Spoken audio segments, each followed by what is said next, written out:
മമ്പറം പോണ്ടേ? എന്ത് മമ്പറം? മമ്പറം പോവാറേ നിന്ന് 8 മണിയായി. ഞായറാഴ്ചയല്ലേ? ഇതെന്താ ഉച്ചക്ക് ശേഷം പോരാശേ? എന്നായിക്കുള്ള കോഴി വാങ്ങിട്ട് തരും. ഉച്ചക്ക് ചോറ് കഴിച്ചിട്ട് പോവാം. കോഴി വാങ്ങിട്ട് വരും, ചോറ് കഴിച്ചിട്ട് പോവാന്ന്. ഉച്ചക്ക് ശേഷം പോവേ. അതന്നെ പോയി വാങ്ങിട്ട് വരും.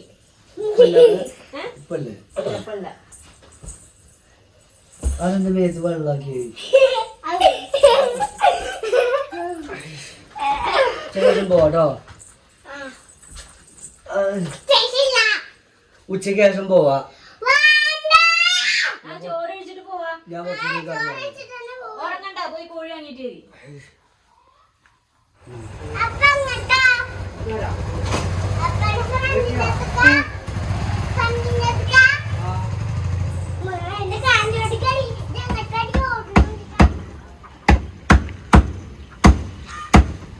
Chicken ready.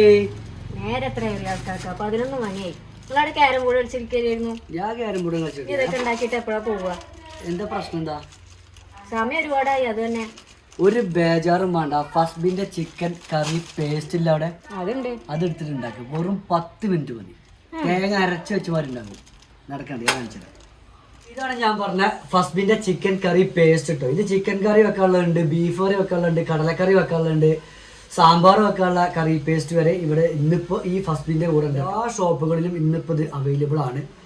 അതുപോലെ തന്നെ ഇത് 1 വർഷം വരെ കേടുകൂടാതെ ഇരിക്കും എന്നുള്ളതാണ് ഇതിൻ്റെ ഒരു ഏറ്റവും വലിയൊരു പോയിന്റ്. 1 കിലോ ചിക്കൻ കറി വെക്കണം എന്നുണ്ടെങ്കിൽ 2 സ്പൂൺ മാത്രമേ ഇത് ഉപയോഗിക്കേണ്ടതുള്ളൂ. ഇപ്പോൾ യാത്ര പോകുന്ന ആൾക്കാർക്ക്, അല്ലെങ്കിൽ വീട്ടിൽ ഒറ്റയ്ക്കുള്ള ആൾക്കാർക്ക്, അല്ലെങ്കിൽ കറി ഉണ്ടാക്കാൻ അറിയാത്ത ആൾക്കാർക്കൊക്കെ ഈ ഒരു ബോട്ടിൽ ഉണ്ടെന്നുണ്ടെങ്കിൽ 2 സ്പൂൺ ഇട്ടാൽ എന്തായി 10 മിനിറ്റ് കൊണ്ട് ചിക്കൻ കറി റെഡിയാണ്. ഇതിലെന്തൊക്കെ ചേർത്ത് കാര്യങ്ങളൊന്നും ആവശ്യം എന്ന് പറഞ്ഞു കൊടുത്താൽ ഒരു കാര്യം കൂടി പറയണ്ടേ. ഇത് ഈ 1 വർഷം വരെ കേട് കൂടാതെ ഇരിക്കാനുള്ള കാരണം എന്താ പറയുക? ഇതിൽ വാട്ടർ കണ്ടന്റ് എന്ന് പറയുന്ന സാധനമേ ഇല്ല. ഇത് ഉണ്ടാക്കി കഴിഞ്ഞാൽ തേങ്ങ അരച്ച് വെച്ച ആ ഒരു ടേസ്റ്റ് എന്താ പറയുക ഉണ്ടാക്കിയിട്ടില്ല, നോക്കണുള്ളൂ. നമ്മളിപ്പോൾ എന്തായാലും ഉണ്ടാക്കാണ്ട്, നമ്മൾ ടൈം കഴിഞ്ഞിട്ടുണ്ട്. എന്തായാലും 10 മിനിറ്റ് ഒക്കെ മതിയല്ലോ എന്നാണ് ഇപ്പോൾ എല്ലാവരും പറഞ്ഞത്. അപ്പോൾ നമുക്ക് എന്താണ് ആ ഒരു 10 മിനിറ്റ് കൊണ്ട് നമ്മൾ ഈ കറി ഉണ്ടാക്കാൻ നോക്കുന്നുണ്ട്. ഇതിൽ ഒരു വാട്ടർ കണ്ടന്റുകളും ഇല്ല. അതിലൊക്കെ തേങ്ങയാണെങ്കിലും അല്ലെങ്കിൽ ബാക്കിയുള്ള എല്ലാ കാര്യങ്ങളും വാട്ടർ, വെള്ളത്തിൻ്റെ ഒരു അംശം ഇല്ലാത്തതുകൊണ്ടാണ് ഇത് 1 വർഷം വരെ കേടുകൂടാതെ ഇരിക്കണം എന്നുള്ളതുകൂടി നമ്മൾ മനസ്സിലാക്കണം. ഇതിലൊരു കെമിക്കൽസും മറ്റേ പേരെന്താ പ്രിസർവേറ്റീവ്സുകളും എനിക്ക് അത് പറയാൻ പറ്റില്ല, എന്നാലും അത് ഏൽപ്പിച്ചു. അതൊന്നും ചേർക്കാത്ത സാധനങ്ങളാണ്. അടിപൊളി സാധനം തന്നെയാണ് എന്നുള്ളതാണ് എല്ലാവരും പറയണത്. ഇത് മേടിച്ച് ഒരുപാട് ആൾക്കാരുടെ ഫീഡ്ബാക്കൊക്കെ ഞാൻ ചോദിച്ച് മനസ്സിലാക്കിയിട്ടാണ് ഈ ഒരു വീഡിയോ ഇടാനുള്ള കാരണം കേട്ടോ.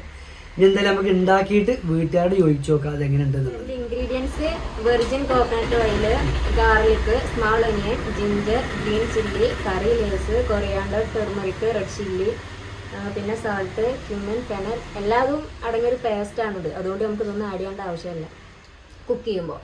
തക്കാളി, ഉള്ളി മാത്രം ചേർത്താൽ മതി. പിന്നെ ഈ പറഞ്ഞ ഉള്ളി, ചെറിയ ഉള്ളി, വെളുത്തുള്ളി, ഇഞ്ചി, അതിൻ്റെയൊക്കെ പേസ്റ്റാണിത്. അതുകൊണ്ട് നമ്മൾ സെപ്പറേറ്റ്.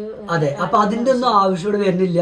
ചിക്കൻ എത്ര എണ്ണം എടുത്തിട്ടുള്ളത് വെച്ചാൽ അതിക്ക് ആവശ്യമുള്ള വെള്ളം മാത്രമേ വേണ്ടുള്ളൂ അല്ലേ? തക്കാളി, ഉള്ളി മാത്രം വേണമെന്നുണ്ടെങ്കിൽ ചേർക്കുക, ഒരു ടേസ്റ്റിന്, ഒരു മജക്ക് അല്ലേ?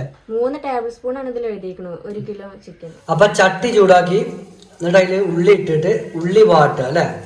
അത് കഴിഞ്ഞിട്ട് തക്കാളി ഇനി അതിലേക്ക് നമ്മൾ ചിക്കനും കൂടെ ചേർത്ത് കൊടുക്കാമല്ലോ. തട്ട് തട്ട് തട്ട് തട്ട് ആ തട്ട് 3 ടേബിൾ സ്പൂണ് നമുക്ക് ഈ പേസ്റ്റ് ചേർക്കാം. ഫസ്ബിന്റെ ഈ ഒരു കറി പേസ്റ്റ് തിക്ക് പേസ്റ്റ് ആട്ടോ. അതല്ലേ? ഇനി അത് നല്ല പോലെ ഇളക്കി മിക്സ് ചെയ്യാം അല്ലേ? ഉപ്പ് ഇതിൽ ചേർക്കേണ്ട ആവശ്യമില്ല.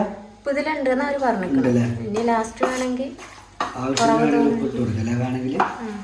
ഓക്കെ, ഇനി അതിലേക്ക് ആവശ്യമായിട്ടുള്ള വെള്ളം, അത് ചിക്കൻ മൂടി നിൽക്കാനുള്ള വെള്ളം വെച്ചു. ഇവിടെ നമ്മളെ ഉമ്മാൻ്റെ ആണ് നോക്കണത്. ഉമ്മയാണ് ഇതിൻ്റെ ടേസ്റ്റ് ചെയ്യണത്. എങ്ങനെയുണ്ട് കറി? നോക്കിയോ? കുഴപ്പമില്ല. എങ്ങനെയുണ്ട് അതിൻ്റെ ആ ഒരു ടേസ്റ്റ്? തേങ്ങ അരച്ച് വെച്ച മാതിരി എന്നാണ് ഉമ്മ പറയുന്നത് കേട്ടോ. ടേസ്റ്റ് ഉണ്ട് അല്ലേ? 10 മിനിറ്റ് കൊണ്ട് പരിപാടി കഴിഞ്ഞില്ലേ? ഉഷാറ്. ഇതാണ് ഫസ്ബി ചിക്കൻ കറി പേസ്റ്റ് വെച്ചിട്ടുണ്ടാക്കിയ ചിക്കൻ കറിയാണ്. അടിപൊളിയാണ്. തേങ്ങ അരച്ച് വെച്ച മാതിരി എന്നൊക്കെയാണ് ഉമ്മാൻ്റെ അഭിപ്രായം കേട്ടോ. ഇനി നമുക്ക് നോക്കാം മക്കളെന്താ പറയണമെന്നുള്ളത് നോക്കാം. ഫുഡ് അടിപൊളി അടിപൊളി രസമുണ്ട് കേട്ടോ. നല്ല തേങ്ങ അരച്ച കറിയുടെ ടേസ്റ്റ് ഉണ്ട്. അതെ, നാടൻ സ്റ്റൈലിലുള്ള തേങ്ങ വറുത്തരച്ചിട്ടുള്ള കറിയില്ലേ അതേപോലെ തന്നെയാണ് ഫസ്ബിൻ്റെ ചിക്കൻ കറി പേസ്റ്റ് വെച്ചിട്ടുണ്ടാക്കിയ ഈ കറി കഴിക്കാനുണ്ടായത്. സൂപ്പർ. നമുക്ക് എവിടെയെങ്കിലും പോകാനൊക്കെ നമ്മൾ നേരത്തെ പറഞ്ഞ പോലെ തിരക്കും കാര്യങ്ങളൊക്കെ ഉണ്ടെന്നുണ്ടെങ്കിൽ വെറും 10 മിനിറ്റ് മാത്രം മതി. അടിപൊളി കറി ഉണ്ടാവും. സൂപ്പർ. ചിക്കൻ കറി പേസ്റ്റിൻ്റെ കാര്യങ്ങൾ നമ്മൾ കണ്ടു. നമ്മൾ എവിടെയെങ്കിലും യാത്രയൊക്കെ പോകുന്ന സമയത്താണ് ഏറ്റവും വലിയ ഉപകാരമായിട്ട് വരിക. വെറും 10 മിനിറ്റ് കൊണ്ട് നമുക്ക് കറി ഉണ്ടാക്കാൻ പറ്റി. എന്തായാലും ഞങ്ങൾ മമ്പുറം പോകാനുള്ള പരിപാടി ഇവരെയും കൊണ്ടൊക്കെ ഇനി ഒരു വഴിക്ക് പോകാനും പറ്റും. കുറച്ച് പോകുന്നപ്പത്തിന് കവറൊക്കെ തൂക്കി പിടിച്ചിരിക്കുന്നത്. ഇതെന്തിനാ മീലേ കവറ്? ഛർദിക്കാനോ? അല്ലാതെ അതെന്താ കുറെ നേരം ഇങ്ങനെ നിർത്തി പിടിക്കണത്? എന്താ ഛർദിക്കാത്തോ? ഇല്ലേ ഉളമ്മത കുറെ നേരമായി കവറ് പിടിച്ച് ഇങ്ങനെ വെക്കണം. ഇപ്പൊ പോരുന്ന രീതി പോരുന്നില്ല അല്ലേ മീല? അപ്പൊ ഇതാണ് മമ്പുറം മക്കാം ഷെരീഫ്. ആണുങ്ങൾക്കുള്ള എൻട്രൻസ് ഇവിടെയാണ്, സ്ത്രീകൾക്ക് അപ്പുറത്താട്ടോ. അതിൻ്റെ ഉള്ളിലേക്കുള്ള വഴി ഇതാണ്. ഉള്ളിലത്തെ കാഴ്ചകളൊന്നും എന്തായാലും ഇപ്പം ഞാൻ എടുക്കാൻ കരുതിയിട്ടില്ല. അത് പല അഭിപ്രായങ്ങളും ഉണ്ടാകും. ചിലപ്പോൾ എല്ലാവർക്കും ഇഷ്ടപ്പെട്ടോളണമെന്നില്ല. അത് ഓരോരുത്തർക്കുള്ള വിശ്വാസങ്ങളാണ്. അത് അതിൻ്റെ വഴിക്ക് തന്നെ പോട്ടെ. ഇത്ര മാത്രം എടുത്തിട്ട് ഞാൻ നിർത്താം കേട്ടോ. സ്ത്രീകളും തന്നെ അതിൻ്റെ അപ്പുറത്താണ് ഉണ്ടാവുക. നമുക്ക് അങ്ങോട്ടും ഇങ്ങോട്ടും അതിൻ്റെ ഉള്ളിൽ കയറി കഴിഞ്ഞാൽ കാണാനൊന്നും പറ്റൂല.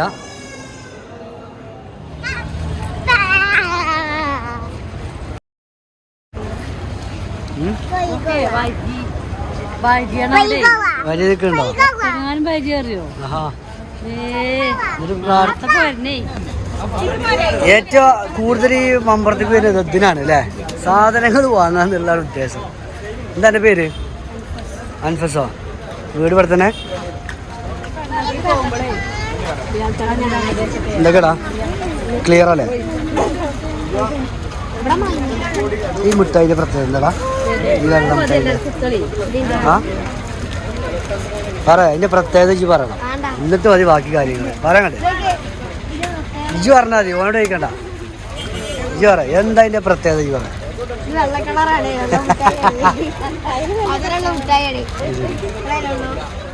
മെയിനായിട്ട് ഇവിടെ കാണാൻ പറ്റിയത് കച്ചവടക്കാരനെയാണ്. കച്ചവടക്കാരൊരു തിരക്ക് തന്നെയാണ്. അതുപോലെ തന്നെ ഓരോ കാര്യങ്ങൾ പറഞ്ഞിട്ട് യാചിക്കണ, അതായത് പാവപ്പെട്ട ആൾക്കാർ ഒരുപാടുണ്ട്. നമുക്ക് സഹായിക്കാനൊക്കെ താല്പര്യമുള്ള ആൾക്കാരാണെങ്കിൽ ഇഷ്ടംപോലെ അവസരങ്ങളുണ്ട്. അങ്ങനെയുണ്ടായിരുന്നു മമ്പുറത്ത് വന്നിട്ട് വില പറയാം. മമ്പുറത്തിൻ്റെ അവസ്ഥ എന്താ പറയാ? പൊളിയാ? അടിപൊളിയല്ല? സൂപ്പർ. പറയില്ല സൂപ്പർ അല്ലേ? ഇനി അടുത്ത് കൊടുക്കാൻ നമ്മൾ പോലെ വീട്ടിൽ പോലെ പുഴയിക്കോ? കടലല്ലേ? അടുത്തുനിന്ന് കടലാണോ പോണേ? ഓക്കെ. ഫുള്ള് കച്ചവടം അല്ലേ? ഫുള്ള് കച്ചവടക്കാരനെ. അടിപൊളി ഇങ്ങനെ പോണം. കടല കണ്ടു മീല? കണ്ടോ? അതാ കണ്ടോ? കണ്ട മീല? എങ്ങനെയുണ്ട് പറ. കടല് മുങ്ങും വേണം എനിക്ക്.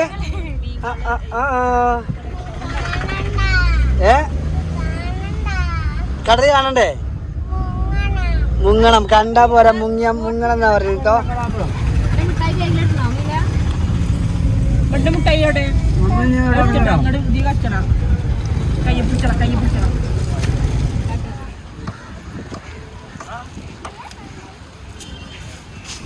പരിപാടി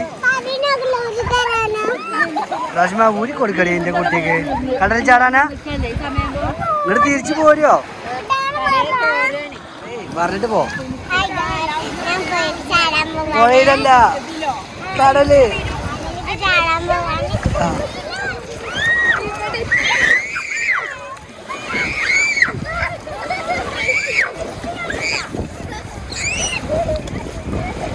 എന്താ മീല ഇറങ്ങാത്ത വെള്ളത്തേക്ക്? എങ്ങനെയുണ്ട് കടല് കണ്ടപ്പോ? അടിപൊളി. ഇനിയുണ്ട് പുറത്തേക്ക് പോരാണ്ട്. പോരട്ടെ? എന്താ ഇനിയുണ്ട് പോരട്ടെ? കുട്ടികൾ ഇറങ്ങി കളിക്കണ അല്ലേ?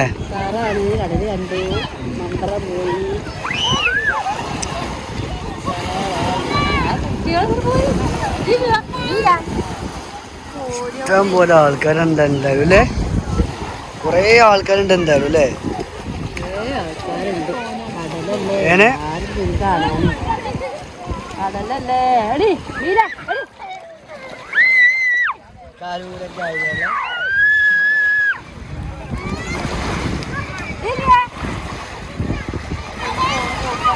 ഒരു പോട്ടെ കളിക്കട്ടെ. കരയത്ത് കളിക്കാണെങ്കിൽ ഇങ്ങോട്ട് വരണോ? വിലയിരുന്നാ പോരെ. വലിയ തിരമാലൊന്നും ഇല്ല. പരപ്പനങ്ങാടി പിന്നെ കടാപ്പുറം എങ്ങനെയുണ്ട്? രസല്ലേ? നല്ല രസമല്ലേ? ഈ ഒരു സമയത്താണ് ഇവിടെ വരണ്ടേ അല്ലേ? സൺസെറ്റ് കഴിഞ്ഞപ്പോ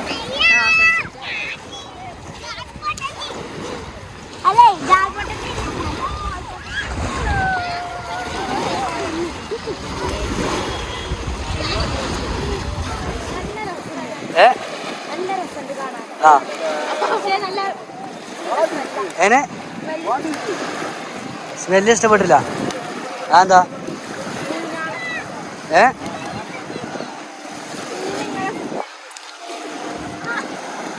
ഭയങ്കര തിരക്കാണല്ലോ രാശ. അടിപൊളി തിരക്ക് തന്നെയാണ് അല്ലേ ജനങ്ങളെ കൊണ്ടേ. പെങ്ങള് ബാക്കിലുണ്ട് കേട്ടോ. എനക്ക് മോളെ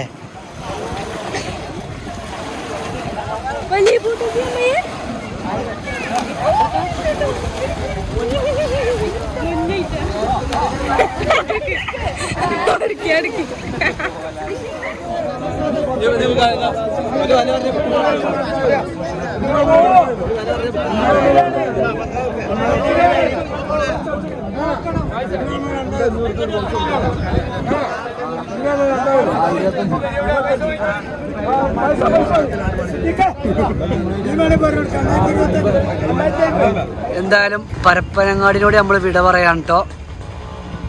അടിപൊളിയായിരുന്നു. നല്ലൊരു ദിവസം, നല്ലൊരു സൺഡേ. എന്തായാലും ആ പച്ചയും നീലയും മഞ്ഞയും ലൈറ്റുകൾ അവിടെ ബോട്ടുകളൊക്കെ നിർത്തിയിട്ടുണ്ട് എന്നുള്ളൊരു സൂചിപ്പിക്കാൻ വേണ്ടി ഒരു ഇൻഡിക്കേറ്റർ ആയിരിക്കും തോന്നുന്നുണ്ട്. എന്തായാലും പരപ്പനങ്ങാടിക്ക് വീണ്ടും വരുന്നവരെ ഇൻഷാ അല്ലാഹ് വിട പറയാൻ. അങ്ങനെ നമ്മൾ ഇന്നത്തെ എല്ലാ പരിപാടികളും കഴിഞ്ഞു. ഹോട്ടൽ മുബാറക്കിലും കയറി. ഇനി വീട്ടിൽ പോയിട്ടൊന്നും ഉണ്ടാക്കണ്ടല്ലോ. നല്ല അടിപൊളി വൃത്തിയുള്ള ഹോട്ടൽ തന്നെയാണ്, ഒന്നും പറയാനില്ല. നല്ല സഹകരണവും സ്നേഹമൊക്കെ ഉള്ള നല്ലൊരു ഹോട്ടൽ തന്നെയാണ് ഹോട്ടൽ മുബാറക്ക് കേട്ടോ. എന്താ വേണ്ടേ? പൊറോട്ട. പൊറോട്ട എങ്ങനെയുണ്ട്? ബീഫ് ബിരിയാണി എങ്ങനെയുണ്ട്? അടിപൊളി. പറയൂ, പൊറോട്ട എങ്ങനെയുണ്ട്?